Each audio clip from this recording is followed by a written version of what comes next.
Hey guys, welcome to the Human Machine. Today we have a panel discussion talking all about avalanche subnets, why they're important, and can we discuss about if it can be a contender for the battle of the blockchains? Because there's so many layer ones, twos, and other infrastructure blockchains coming out.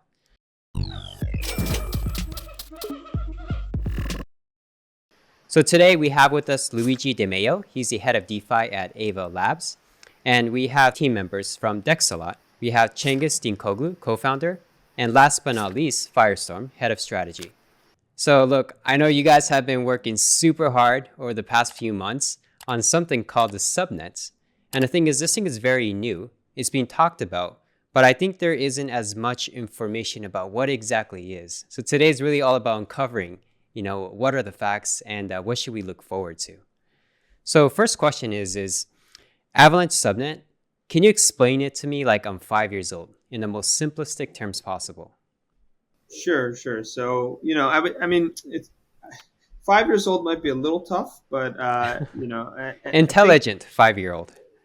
I think in the simplest form, what an Avalanche subnet is, it allows you to provide your own blockchain, run your own blockchain with your own gas token, your own validation token, basically your own environment, and that can be permissioned, or soon it can also be permissionless. So at the end of the day, that's like you have your own blockchain. That's cool, and there's a bunch of nuances on why I think the approach that Avalabs and Avalanche has taken has, in particular, some real advantages. But at a high level, it allows you to have your own blockchain. So, I kind of want to add something at the back, and I think this may be okay for a 5-year-old. Think about it this way, right? Having your own blockchain is already very cool. And if you just think about the alternatives, think about a layer two solution for Ethereum. You can't really customize it, right? You want to build something specific for yourself. You can't just go to one of these big L2 providers and say, bro, build this for me. Avalanche subnets give you the ability to add in whatever custom feature you want, right? That's the big reason to use Avalanche subnets, and that's sort of the most powerful feature. Luigi already mentioned you can make it permissioned, you can make it permissionless, you can make it application specific, or you can add your own requirement directly into the blockchain, as a part of its fabric, rather than a feature that sits on top, which is a basic custom blockchain that you can quickly launch thanks to the technology available through Avalanche. How about this analogy? It's just thought of it. Like, let's just say that Avalanche is the Disneyland, that you go play in there with all kinds of different nice tools and games and everything. But you decide to create your own water park inside Disneyland, and you can just make it just like you want to make it. From the have your own gas token, just like these guys already mentioned, and have your own tool sets, permission whoever wants to come in, or you just open it to everyone. So it's kind of like that kind of, for a 5-year-old, I think that will be a nice analogy. Yeah, the other analogy is really like for anybody who's ever built something, Web two, like WordPress, I think is an easy one for people to wrap their head around, right? WordPress provided the ability for people to launch their own websites, and back in the day when I was very young, a lot of people were making their own websites, and they were all like terrible font and different colors that were all weird, and the pictures never loaded appropriately. So there just wasn't any standard. And it turned out a lot of people weren't very good at making their own websites. And then WordPress came along and made this, provided this way for people to be able to deploy their own websites that look professional. And so I think a subnet is the same thing, where, you're able to provide your own blockchain without being an infrastructure engineer, hopefully one day, and then that'll be your effectively layer for running your applications. So things like Polygon, all of these layer twos, even Aptos nowadays, it's being talked about. So how would you say subnets stack up to those infrastructure chains? Yeah, I would say, like, a lot of these different projects are just they're taking different approaches. to various things. So if we could just take a step back, the way I like to think about it is like an Aptos or a Solana. They're taking the approach that they're going to fit as much as they can into one blockchain, hyper optimize that blockchain. And there's certain trade-offs by doing that. Number one being decentralization in a lot of ways, but hyper optimize that blockchain, and that's the approach they're taking. But it's one linear blockchain.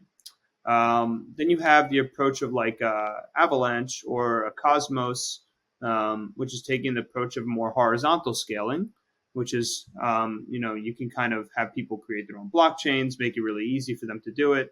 As the load of continuous demand starts to weigh on the network, you can consistently spin up new blockchains horizontally, right? So just think of it like a highway. The ability to add new lanes on the highway is the way you scale. So that's like kind of the Avalanche Cosmos route. Layer 2s is like kind of a different approach where you have this one settlement layer of Ethereum, which is one singular EVM-based chain that we know doesn't scale very well.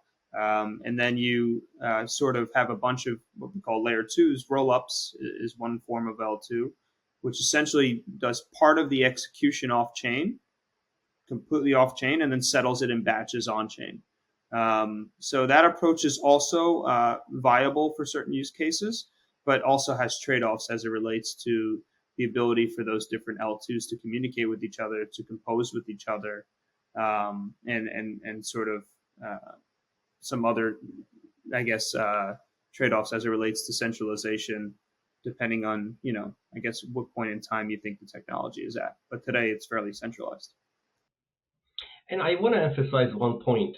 Let's just think about from a end user perspective.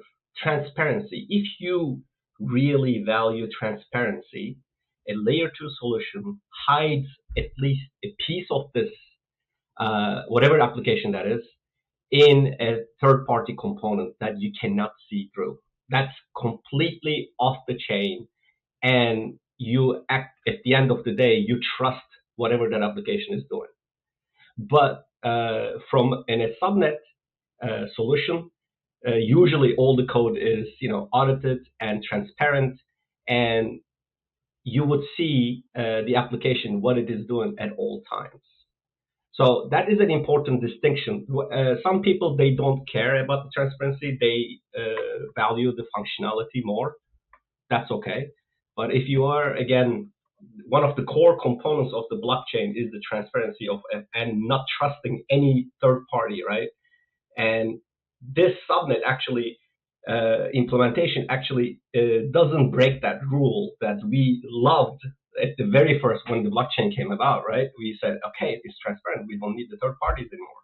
We can just transact with each other. So subnet that doesn't break that component, but layer 2s, in my opinion, do.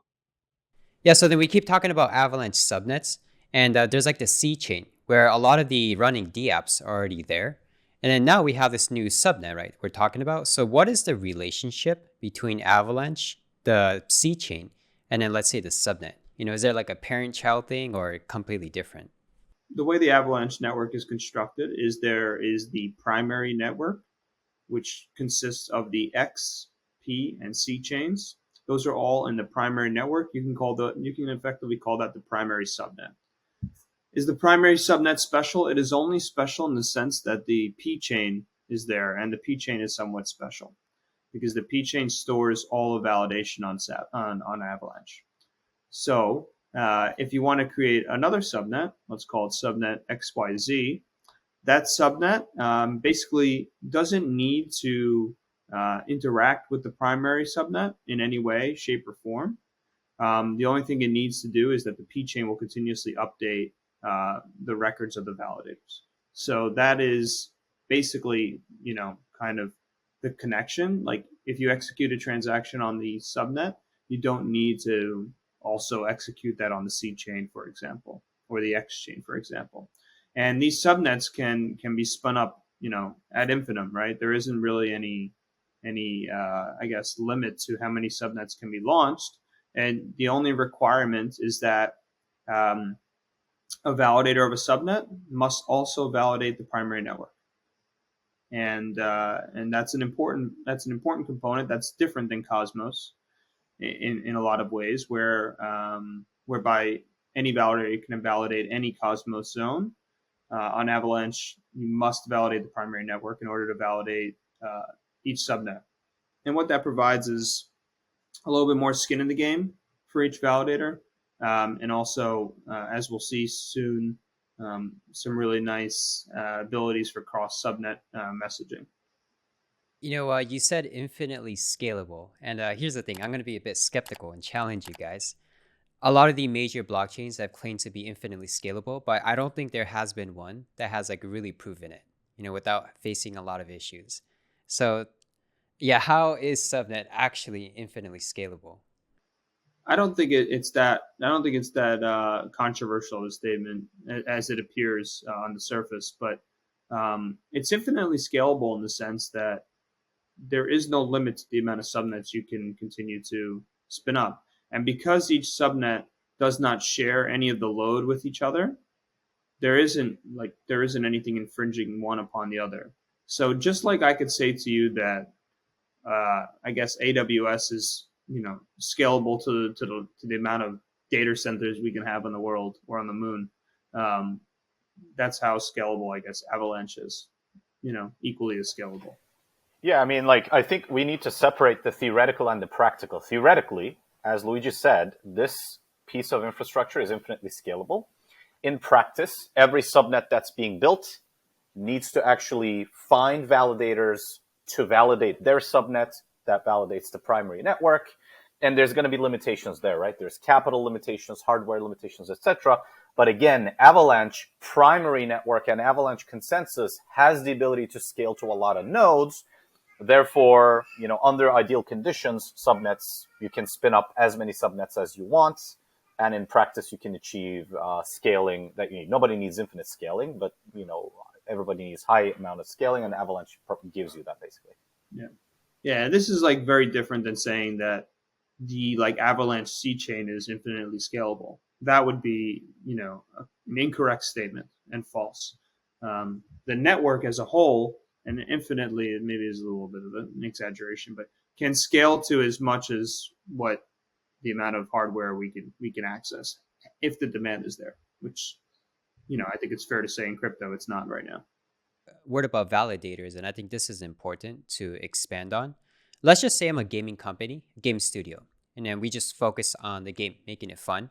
And, I use subnets because I think, hey, tech-wise, it suits my needs. But I don't want to go out there to find my own validators, this and that. How do you think the community or even Avalanche could support on this angle? This is what excites me more than anything, really. I think in a lot of ways about Avalanche. We recently announced Elastic subnets via the last BAMF upgrade, and basically what this allows for is if you spin up a subnet, all the validators on the primary network, all 1,400 of them, can come and go freely to validate your subnet as well in a permissionless fashion. That's something that no other chain has right now that I'm aware of in a way to permissionlessly create this framework. What does this allow you to do as the developer? It allows you to be super creative with the economics of your game. Now, those economics need to be sustainable, to be very clear. The validators will not come and validate your network and stay and validate your network if economically it's not viable to do so and continue to do so. So that's something that's going to be very interesting as we I guess embark on this whole new creative layer. But in a lot of ways, what's cool about that is that it gives you a whole another tool in your tool chest as an app developer. It gives you additional utility for your tokens, and I think that this will be really interesting as it relates to creating what I call a whole new passive income business as it relates to validation. I joked once that whereas my parents were always renting homes for passive income, and my family, that was their thing. I feel our thing will be validating networks and just running hardware and collecting some passive money doing that. I mean, at a high level, if you think about it, you had data centers that were basically partitioned and being rented out to you. You get server time, computation time, etc. I think the analogy is the same. We went from closed-end software systems where you rent hardware and put your software onto to more open pieces of infrastructure. And you already have providers such as Banky, for example, who have the ability to sort of build a validator network for you to potentially rent or open it up to your community to get your network spun up if you're a gaming company. So your suggestion is completely correct. If I'm a gaming company, I probably want to focus more on the game, create some cool economics, and have the ability to maybe outsource this service, just like I could outsource my computational needs to AWS, outsource my needs for spinning up a network to a potentially, well-known, well-established provider of the network, and basically get the service and launch my subnet. I definitely do see that happening. And Luigi already said it, right? I think there will be a very big business in the future where, we're renting out our computational and validation capability to people who want to launch these networks. Gotcha. And one thing I think is really unique to subnets is the fact that you can use a token as the gas. Now, this is a big deal, and let's expand on this. So how can this potentially bring long-term, let's say, real utility, for token projects? I think a lot of people forget that subnets need not necessarily be app chains. So, thinking out loud, there's no reason you couldn't have like a Tether subnet or a Bitcoin subnet. We have our BTC.B, which is the new natively bridged Bitcoin from Bitcoin to Avalanche. Why couldn't you have a BTC.B subnet whereby Bitcoin is the gas token of that subnet and all fees are burned and locked Bitcoin, and that's used for something like the Lightning Network, which is just for payments. So now, basically over time, you're continuously burning Bitcoin. What's cool about that, and you can also think about it in the Tether idea as well, is when you use the utility token of the subnet, like let's say BTC or USDT, as a payment token as well, the UX is much cleaner.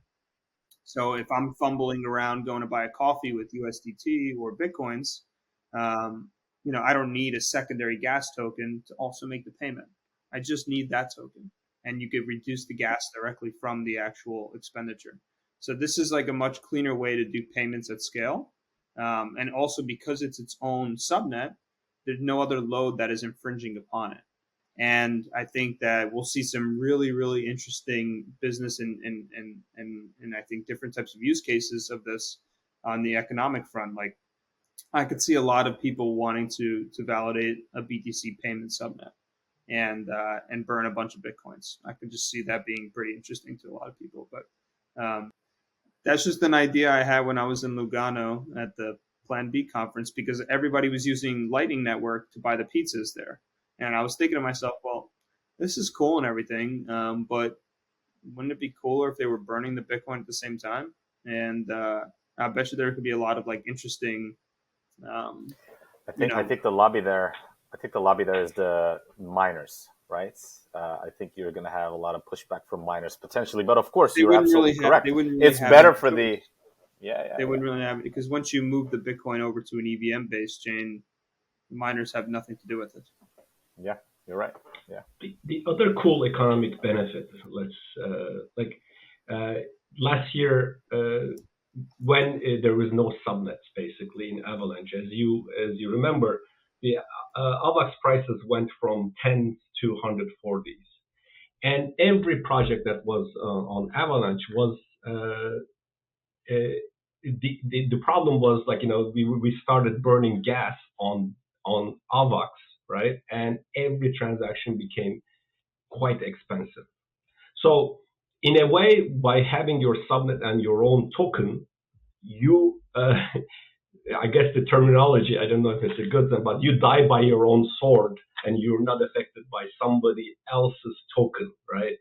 And you're not bound to that. So in a way, you are in your own economy, like a little country, and you have your own token and you have the full control of everything, and you're not bound to anyone else.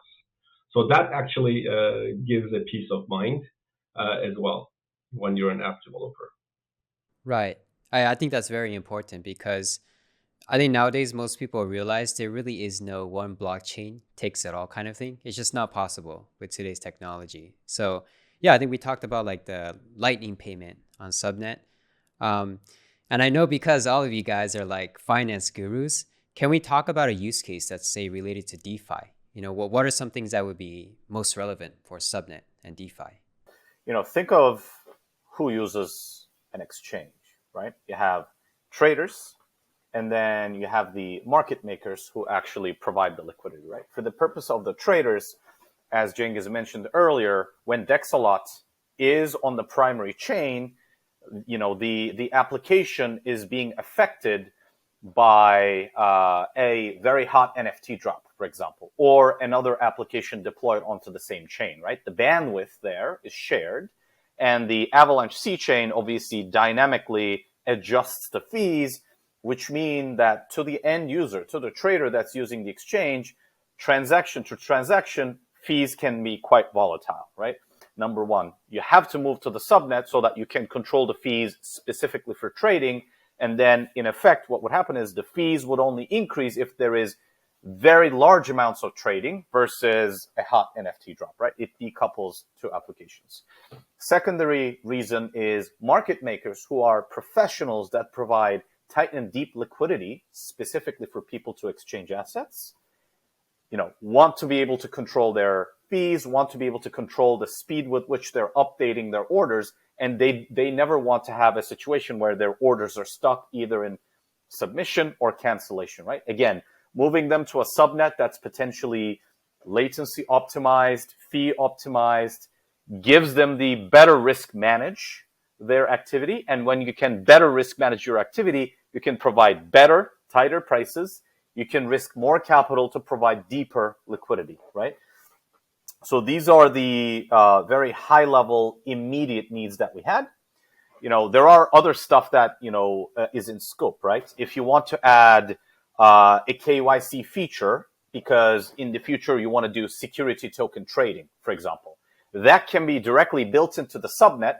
Otherwise, if you're on a general purpose chain, you have to build it as a separate application, and things can become a lot more difficult and a lot harder to secure. So these are the types of reasons why Dexalot decided to move to its own subnet. Obviously, the architecture is quite novel there as well, but I think the architecture piece is more Nihat and Cengiz's domain than mine. So I'll stop talking right here. For any high frequency strategy shop, which market makers are high frequency strategies technically, a simple one. Transaction cost is very important because you're constantly sending orders, canceling them, you're doing things, and it's impossible to do on a main chain. It's not economically viable. So subnet gives us that transaction cost saving for market makers, so they can consider market making. Otherwise, it is not a possibility. Great. Well, I think this was a pretty good all-rounder of Avalanche subnets. I felt like, in one discussion. So thank you very much, guys. I'm sure there's going to be a lot more questions later on. So if, we want to learn more, get into the nitty-gritty, what's the best way to ask questions or, get in contact with you guys? I mean, we have a lot of social channels. We obviously do most of our announcements through Twitter, but we have a Discord where we're extremely active. If people come in, especially builders that are building things that interact with Dexalot, by all means, that's probably the best way. There's, language-specific Telegram channels that you can also reach out to Dexalot through. And I would say those three are the primary mechanisms of reaching out to the community managers as well as the team. And if there is enough questions and you are a community or new community members, let's call, want a more open channel like this one, we also actually Firestorm also leads a Twitch channel in the club. So we every Tuesday we take one product or one project, and we ask questions. So we can have ourselves, in the hot seat and explain everything. If there are, like I said, if there are enough questions and interest in these topics. Absolutely. Come join. It's quite fun. Perfect. Well, yeah, that's it, guys. Again, thank you very much. Keep building. And I really, really cannot wait to see this in action. So when it's out, you're going to be the first one to tell me, okay? Because I'm going to test it. Yeah. Yeah. Will do. Will do. Sure. Thanks so much, Hikaru. Okay. All right. Take care, guys, and we'll Thank chat you, again guys. soon.